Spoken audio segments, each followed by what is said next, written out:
Entonces, eres un científico y en algún momento, a lo largo del camino, martilleado en tu cerebro está el inevitable naturaleza versus crianza. Y está allí por lo menos como Coca-Cola versus Pepsi o griegos versus troyanos. Así tenemos naturaleza versus crianza. Esta visión totalmente simplista ya de dónde están las influencias. Influencias desde cómo una célula trata una crisis de energía hasta el punto de lo que nos hace quiénes somos en los niveles más individualistas de nuestra personalidad. Y lo que tienes es una dicotomía completamente falsa, construida en torno a una idea determinista de la naturaleza, en el fondo de toda causalidad. La vida es el ADN y el código de códigos, y el santo grial, y todo está impulsado por él. Y en el otro extremo, una perspectiva mucho más de ciencia social, en la cual somos organismos sociales. Y la biología solo es para bichos pegajosos, y los humanos son libres de la biología. Y, obviamente, ambas visiones son tonterías. Lo que ves, en cambio, es que es prácticamente imposible entender cómo funciona la biología fuera del contexto del entorno. Una de las nociones más enloquecedoras, pero difundida y potencialmente peligrosa es: ¡oh, ese comportamiento es genético! Pero, ¿qué significa esto? Significa todo tipo de cosas sutiles si sabes de biología moderna, pero para la mayoría de la gente lo que termina significando es una visión determinista de la vida, originada en la biología y la genética. Los genes como cosas que no pueden ser cambiadas. Los genes como cosas que son inevitables. Y más vale que no malgastes recursos intentando arreglarlas. Ni te molestes en dirigir la energía social en tratar de mejorar, porque es inevitable e inmutable. Y eso es un completo disparate.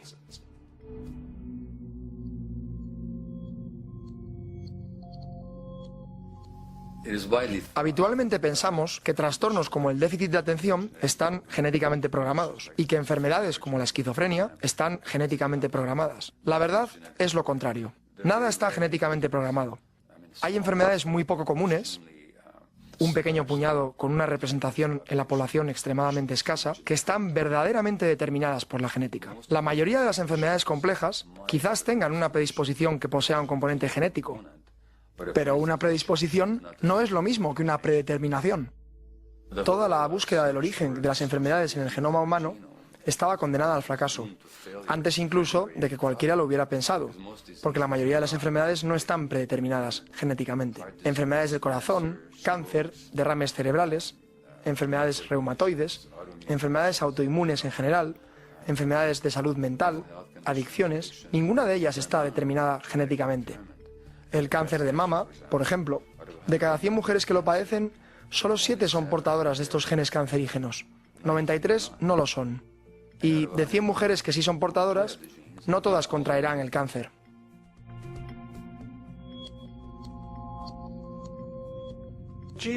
Los genes no son solo cosas que nos hacen comportarnos de una forma particular sin tener en cuenta nuestro entorno.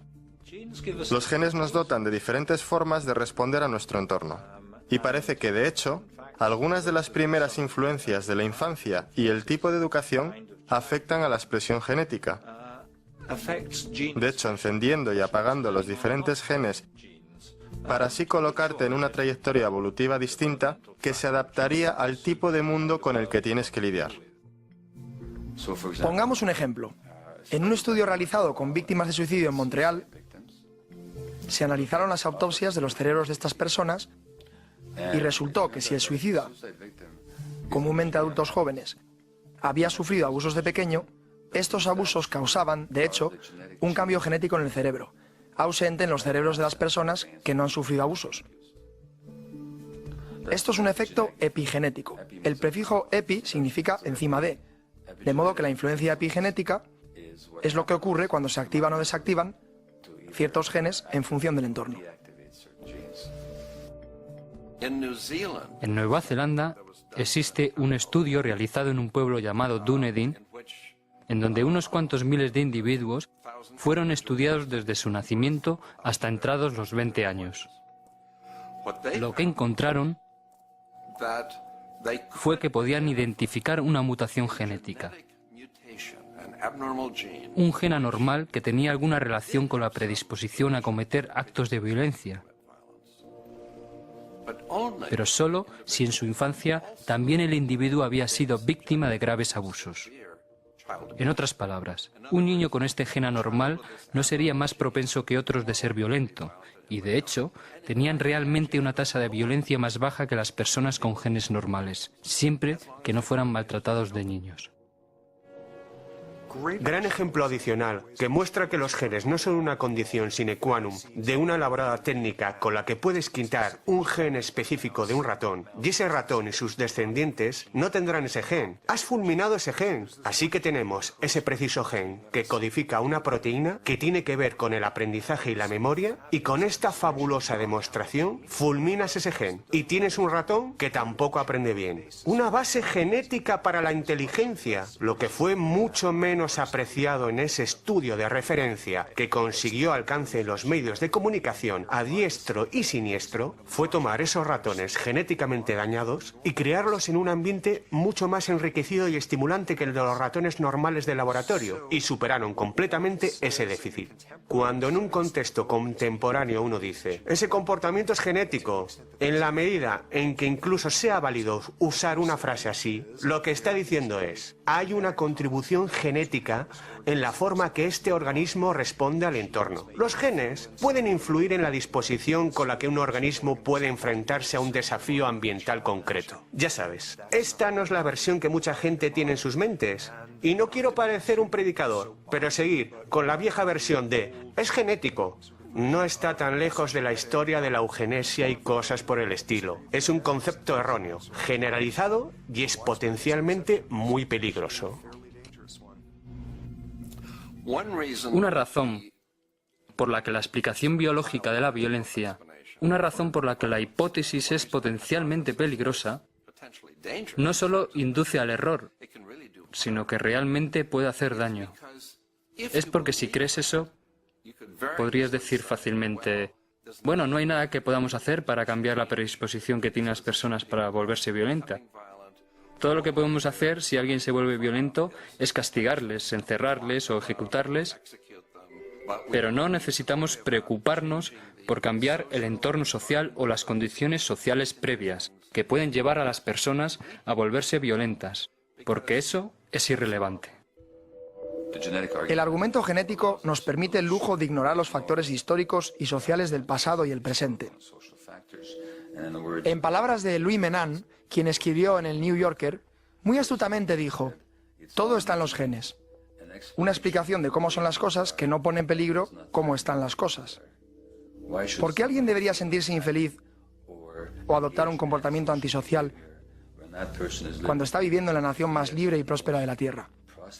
No puede ser el sistema. Debe haber una avería en alguna parte del cableado. Lo cual es una buena manera de decirlo. Así que el argumento genético es simplemente una salida fácil que nos permite ignorar los factores sociales, económicos y políticos que, de hecho, subyacen en muchos comportamientos problemáticos.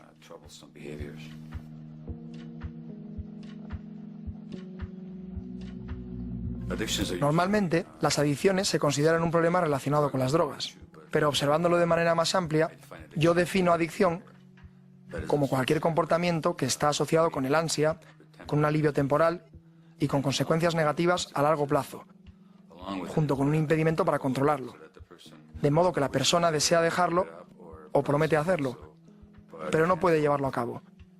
Y cuando entiendes eso, ves que existen muchas más adicciones que solo aquellas relacionadas con las drogas. Existe la adicción al trabajo, la adicción a las compras, a Internet, a los videojuegos. Existe la adicción al poder. Aquellos que tienen poder pero quieren más y más, jamás es suficiente para ellos. A la adquisición, es decir, corporaciones que deben poseer más y más. La adicción al petróleo, o al menos a la riqueza y a los productos que obtenemos de él. Mira las consecuencias negativas en el medio ambiente. Estamos destruyendo la misma tierra que habitamos por causa de dicha adicción. Ahora bien, estas adicciones son mucho más devastadoras en sus consecuencias sociales que el consumo de cocaína y heroína de mis pacientes del lado este del centro. Sin embargo, son recompensadas y consideradas respetables. El ejecutivo de la tabacalera que genere grandes ganancias obtendrá una recompensa mucho mayor. No se enfrenta a ninguna consecuencia negativa legal o de otro tipo. De hecho, él es un respetado miembro del consejo de tantas otras corporaciones. Pero las enfermedades asociadas al humo del tabaco matan a 5,5 millones de personas en el mundo cada año. En los Estados Unidos matan a 400.000 personas al año. ¿Y esta gente es adicta a qué? A las ganancias. Su adicción llega hasta tal extremo que incluso niegan el impacto de sus actividades. Algo típico de los adictos, la negación. Y eso es algo respetable. Es respetable ser adicto a las ganancias sin importar el coste. Por lo tanto, ¿qué es aceptable y qué es respetable? Es un fenómeno muy arbitrario en nuestra sociedad. Y parece que cuanto más grande sea el daño, más respetable es la adicción.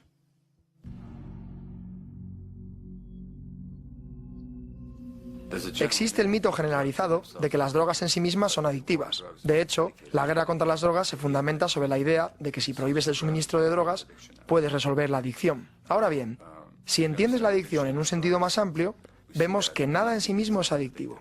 Ninguna sustancia o droga es adictiva por sí misma y ningún comportamiento es adictivo por sí mismo. Muchas personas pueden ir de compras sin volverse compradores compulsivos. No todo el mundo se hace adicto a la comida. No todo el que bebe una copa de vino se convierte en alcohólico. Entonces, la verdadera cuestión es, ¿qué hace a la gente susceptible? Es la combinación entre un individuo susceptible y la sustancia o comportamiento potencialmente adictivos lo que hace que florezca la adicción en su totalidad. En resumen, no es que la droga sea adictiva, es cuestión de la susceptibilidad del individuo a volverse adicto a una sustancia o a un comportamiento en particular. Si deseamos comprender entonces qué es lo que hace a algunas personas susceptibles, tendríamos que observar su experiencia de la vida. La vieja idea, que si bien es antigua todavía se mantiene ampliamente, de que las adicciones se deben a una causa genética, es simple y científicamente insostenible. El caso real es que ciertas experiencias de la vida hacen a las personas susceptibles. Experiencias que no solo dan forma a la personalidad y a las necesidades psicológicas de la persona, sino también de alguna manera al mismísimo cerebro. Y ese proceso comienza en el útero.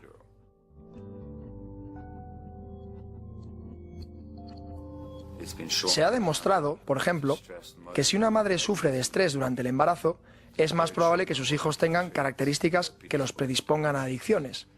Y eso es debido a que el desarrollo está influenciado por el entorno psicológico y social. Así que la biología de los seres humanos se ve muy afectada, programada por las experiencias de la vida que comienzan en el útero. La percepción del entorno no empieza al nacer. El entorno comienza desde que tienes un entorno. Desde que eres un feto estás sujeto a cualquier información que venga a través de la circulación de tu madre. Hormonas, niveles de nutrientes. Un buen ejemplo de referencia sobre esto es algo llamado el invierno de la hambruna holandesa. En 1944, los nazis que ocupan Holanda, por muchas razones, deciden llevarse toda la comida y desviarla a Alemania. Durante 3 meses, todos allí pasaron hambre. Decenas de miles de personas murieron de hambre. El efecto del invierno de la hambruna holandesa consiste en que, si durante la hambruna fuiste un feto en tu segundo o tercer trimestre, tu cuerpo aprendió algo único durante ese tiempo.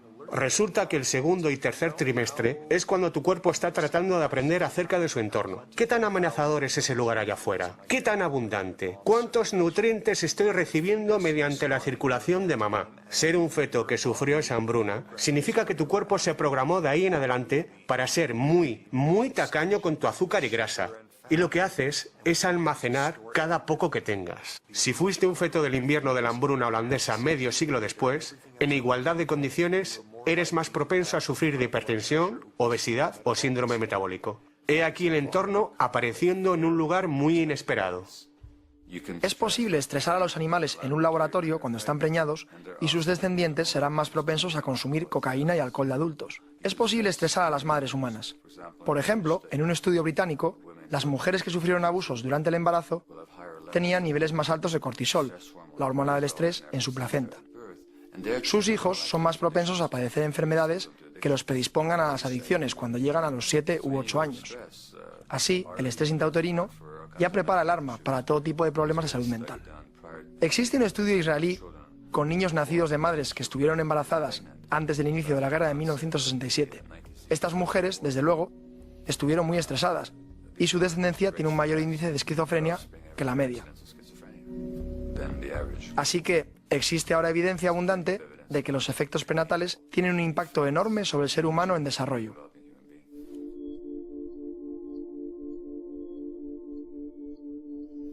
La cuestión acerca del desarrollo humano, y específicamente el desarrollo del cerebro humano, es que ocurre en su mayoría bajo el impacto del entorno y sobre todo después del nacimiento. Ahora bien, si nos comparas con un caballo, el cual puede correr desde el primer día de vida, vemos que estamos muy poco desarrollados. No podemos reunir tal coordinación neurológica, equilibrio, fuerza muscular y agudeza visual hasta el año y medio o 2 de vida. Esto pasa porque el desarrollo cerebral en el caballo ocurre en la seguridad del útero, y en el ser humano tiene que ocurrir después del nacimiento. Y ello tiene que ver con una simple lógica evolutiva. Al agrandarse la cabeza, lo cual nos hace seres humanos, la creciente región anterior del cerebro es, de hecho, lo que crea a la especie humana. Al mismo tiempo, caminamos sobre 2 piernas, de manera que nuestra pelvis se estrecha para adaptarse. De modo que ahora tenemos una pelvis más angosta y una cabeza más grande. Bingo, tenemos que nacer prematuramente. Y eso significa que el desarrollo cerebral, que en otros animales ocurre dentro del útero, en nosotros ocurre después del nacimiento, y buena parte bajo el impacto del entorno. El concepto de darwinismo neural significa simplemente que los circuitos que reciben la información apropiada del entorno se desarrollarán de manera óptima, y los que no, o bien no se desarrollarán óptimamente, o tal vez no lo harán en absoluto. Si se toma a un niño recién nacido con los ojos en perfecto estado y se le pone en una habitación oscura durante 5 años, se quedará ciego desde ese momento para el resto de su vida, porque los circuitos de la visión requieren de ondas luminosas para su desarrollo, y sin estas, incluso los rudimentarios circuitos presentes y activos al nacer se atrofiarán y morirán y no se desarrollarán otros nuevos. Hay una manera significativa en la cual las experiencias tempranas moldean el comportamiento del adulto. Incluso y especialmente aquellas experiencias tempranas de las que no hay ningún recuerdo. Resulta que hay 2 tipos de memoria. Existe una memoria explícita, que es el recuerdo. Se da cuando se pueden recordar hechos, detalles, episodios, circunstancias. Pero la estructura cerebral llamada hipocampo, que es la que codifica el recuerdo, ni siquiera comienza a desarrollarse plenamente hasta el año y medio, y no se desarrolla completamente hasta mucho después. Por esa razón, casi nadie tiene ningún recuerdo anterior a los 18 meses. Pero hay otro tipo de memoria llamada memoria implícita, que es, de hecho, una memoria emocional, en la que el impacto emocional y la interpretación que el niño hace de esas experiencias emocionales arraigan en el cerebro en forma de circuitos nerviosos, listos para dispararse sin necesidad de un recuerdo específico. Por dar un ejemplo claro, las personas que son adoptadas tienen muy a menudo un sentimiento permanente de rechazo. No pueden recordar la adopción, no pueden recordar la separación de la madre biológica porque no hay nada ahí con que recordar, pero la memoria emocional de separación y rechazo está profundamente grabada en sus cerebros. Por lo tanto, son mucho más propensos que otras personas a experimentar una sensación de rechazo y un gran trastorno emocional cuando perciben que son rechazados. Esto no es único para quienes son adoptados, pero es particularmente fuerte en ellos, debido a esta función de la memoria implícita. Las personas que son adictas, dadas todas las investigaciones literarias y en mi experiencia, prácticamente todos los adictos extremos sufrieron considerables abusos de niños o padecieron severas pérdidas emocionales. Sus memorias emocionales o implícitas son las de un mundo que no es seguro y que no ayuda, con cuidadores en quienes no se podía confiar, relaciones que no son lo bastante seguras como para abrirse y volverse vulnerables. En consecuencia, sus respuestas tienden a ser mantenerse separados de relaciones realmente íntimas, no confiar en cuidadores, médicos y otras personas que están tratando de ayudarlos, generalmente ver el mundo como un lugar inseguro. Esa es estrictamente una función de la memoria implícita, la cual a veces tiene que ver con incidentes que ni siquiera recuerdan.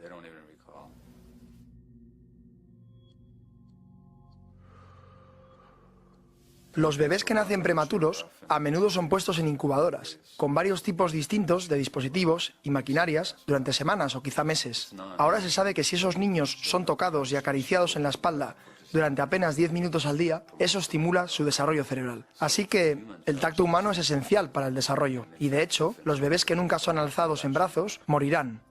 Esto muestra cuán fundamental es para los seres humanos la necesidad de ser abrazados. En nuestra sociedad existe una desafortunada tendencia a decirle a los padres que no tomen en brazos a sus hijos, que no los sostengan, Que no levanten a los bebés que lloran por miedo a malcriarlos. O para fomentar que duerman toda la noche, no los levantas. Que es justo lo contrario de lo que el niño necesita.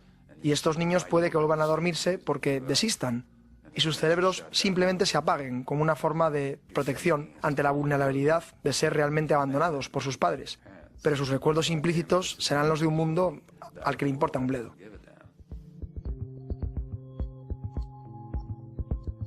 Muchas de estas diferencias son estructuradas a muy temprana edad. De algún modo, la experiencia de los padres sobre la adversidad, de cuán dura o fácil es la vida, se transmite a los hijos, ya sea a través de una depresión materna o el mal humor de los padres con sus hijos, pues tuvieron un día duro o sencillamente están muy cansados al final del día. Y estos tienen poderosos efectos en la programación del desarrollo infantil, de la cual sabemos mucho ahora. Pero esa temprana sensibilidad no es solo un error evolutivo. Existen también en muchas distintas especies. Incluso en las plántulas hay un proceso temprano de adaptación al tipo de medio en el cual van a desarrollarse. Pero para los humanos, la adaptación es a la calidad de las relaciones sociales. Entonces, a una edad temprana, el cómo eres criado, cuánto conflicto hay, cuánta atención recibes, es una muestra del tipo de mundo en el que puedes estar creciendo. ¿Estás creciendo en un mundo donde tienes que pelear por lo que puedes conseguir? ¿Vigilar tu espalda? ¿Valerte por ti mismo? ¿Aprender a no confiar en otros? ¿O estás creciendo en una sociedad donde dependes de la reciprocidad, la mutualidad, la cooperación, donde la empatía es importante, donde tu seguridad depende de tener buenas relaciones con otra gente? Y eso necesita un desarrollo muy diferente a nivel emocional y cognitivo. Y eso es de lo que se trata, la sensibilidad temprana. Y el ser padre es casi inconscientemente un sistema de transmitir esta experiencia a los hijos, de la clase de mundo en el que están. El gran psiquiatra infantil D.W. Winnicott dijo que fundamentalmente dos cosas pueden ir mal en la infancia. Una es cuando ocurren cosas que no deberían ocurrir y otra, cosas que deberían suceder pero que no suceden. En la primera categoría están las experiencias traumáticas de abuso y abandono de mis pacientes de la zona este del centro y de muchos adictos. Eso es lo que no debió ocurrir, pero ocurrió. Por otro lado, está la atención armoniosa, sin estrés, sin distracciones, del padre que cada niño necesita y que muchas veces no tienen. No sufren abusos, no son abandonados ni tampoco traumatizados. Pero lo que debería ocurrir, la presencia de un progenitor disponible emocionalmente, simplemente no existe para ellos, por el estrés en nuestra sociedad y el entorno paterno. El psicólogo Alan Shore lo llama abandono próximo, cuando el padre está físicamente presente, pero emocionalmente ausente. Yo he pasado más o menos los últimos 40 años de mi vida trabajando con las personas más violentas que nuestra sociedad produce. Asesinos, violadores y demás. En un intento por entender qué causa esta violencia, descubrí que los más violentos criminales en nuestras prisiones habían sido ellos mismos víctimas de un grado de maltrato infantil que estaba más allá de la escala de la que jamás pensé que se podían aplicar al término de abuso infantil. No tenía ni idea de la profundidad de la depravación con la que los niños en nuestra sociedad son tratados con demasiada frecuencia. Las personas más violentas que vi eran ellos mismos, los sobrevivientes de un intento de asesinato, a menudo a manos de sus padres, de otras personas de su entorno social, o fueron los sobrevivientes de familiares quienes, a su vez, fueron asesinados por otras personas. Buda sostenía que cada cosa depende de todas las demás. Él dice, el todo contiene las partes, y las partes contienen el todo. Es decir, no puedes comprender nada si lo aíslas de su entorno. La hoja contiene al sol, el cielo y la tierra, obviamente. Esto ha demostrado ser cierto, por supuesto, en todas partes y específicamente cuando se trata de desarrollo humano. El término científico para ello es la naturaleza biopsicosocial del desarrollo humano, la cual afirma que la biología de los seres humanos depende en gran medida de la interacción con su entorno social y psicológico. Específicamente, el psiquiatra e investigador Danny Siegel, de la Universidad de California, Los Ángeles, UCLA, acuñó la frase neurobiología interpersonal, que quiere decir que el modo en que funciona nuestro sistema nervioso depende en gran medida de nuestras relaciones personales. En primer lugar, con los padres que nos cuidan. En segundo, con otros personajes influyentes en nuestras vidas. Y en tercer lugar, con toda nuestra cultura. Así que no puedes separar el funcionamiento neurológico de un ser humano del entorno en el cual creció y en el cual continúa existiendo. Y esto es cierto durante el ciclo de la vida. Es particularmente cierto cuando eres dependiente e indefenso, mientras tu cerebro se desarrolla, pero es igual de cierto en adultos e incluso al final de la vida.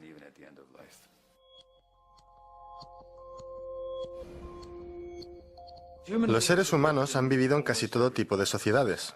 Desde las más igualitarias, las sociedades de cazadores y recolectores parecen haber sido muy igualitarias, basándose, por ejemplo, en compartir alimentos, intercambiar regalos.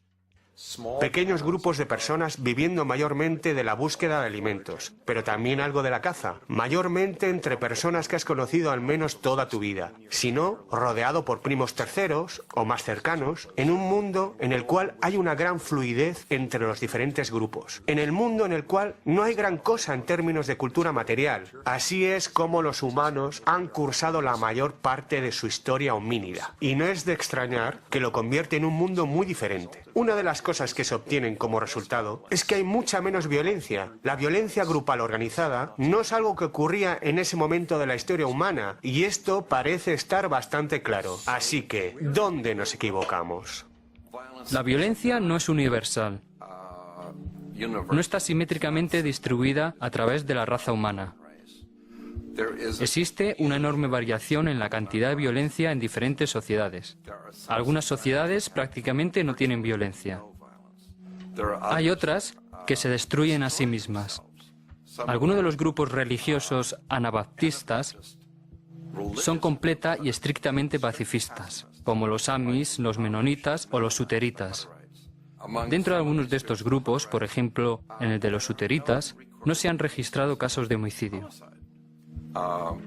De nuestras grandes guerras, como la Segunda Guerra Mundial, mientras la gente estaba siendo reclutada, ellos se negaban a servir en el ejército. Preferían ir a la cárcel en lugar de servir en el ejército. En los kibbutz, en Israel, el nivel de violencia es tan bajo que los tribunales penales envían a menudo delincuentes violentos, personas que no han cometido crímenes, a vivir en los kibbutz, a fin que aprendan cómo vivir una vida no violenta, porque esa es la manera de vivir allí.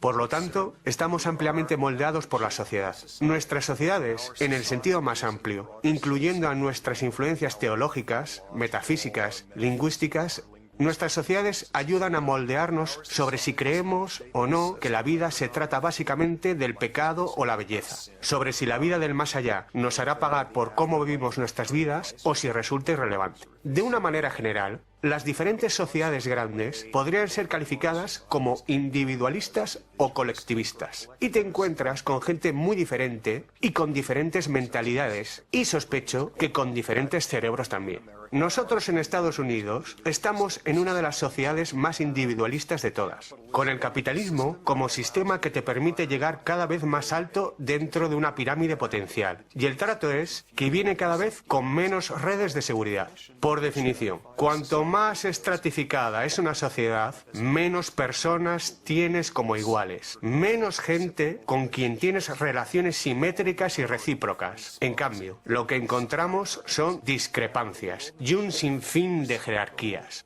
Un mundo donde tenemos pocas relaciones recíprocas es un mundo con mucho menos altruismo. Así que esto nos lleva a una coyuntura imposible, que es tratar de entender con la ciencia perspectiva cuál es la naturaleza de la naturaleza humana. Ya sabes, a cierto nivel, la naturaleza de nuestra naturaleza es no estar particularmente restringidos por ella.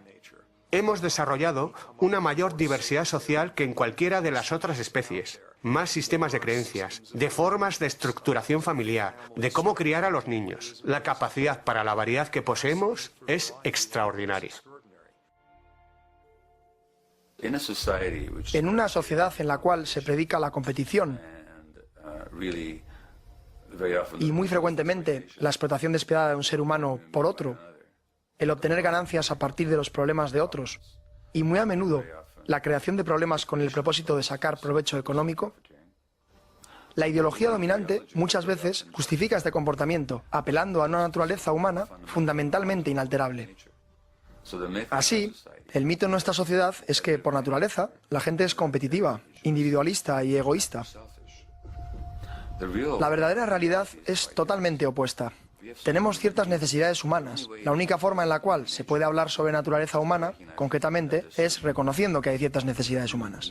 Poseemos una necesidad humana de compañía y de contacto cercano, de ser amados, incluidos y aceptados, de ser vistos, de ser recibidos por quienes somos.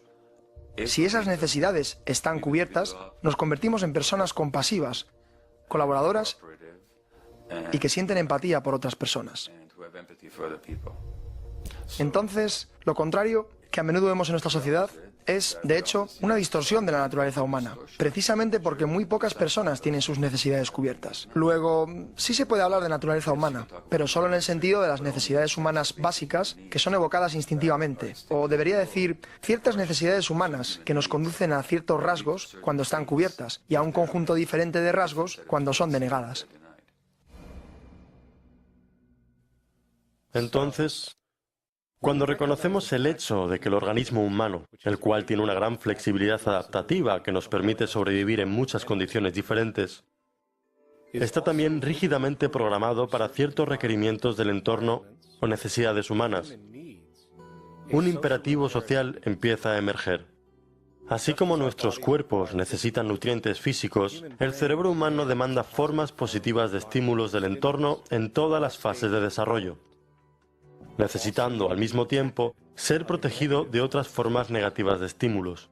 Y si las cosas que deberían suceder no suceden, o si las cosas que no deberían pasar pasan, es evidente que la puerta puede abrirse no solo para dejar entrar una cascada de enfermedades físicas y mentales, sino también muchos comportamientos humanos perjudiciales. Así que mientras cambiamos nuestra perspectiva hacia afuera y consideramos el estado actual de las cosas, debemos hacer la pregunta: ¿está la condición que hemos creado en el mundo moderno verdaderamente manteniendo nuestra salud? ¿Está la base de nuestro sistema socioeconómico actuando como una fuerza positiva para el progreso y el desarrollo humano y social? ¿O está la gravitación fundacional de nuestra sociedad yendo verdaderamente en contra de los requerimientos evolutivos fundamentales necesarios para crear y mantener nuestro bienestar personal y social?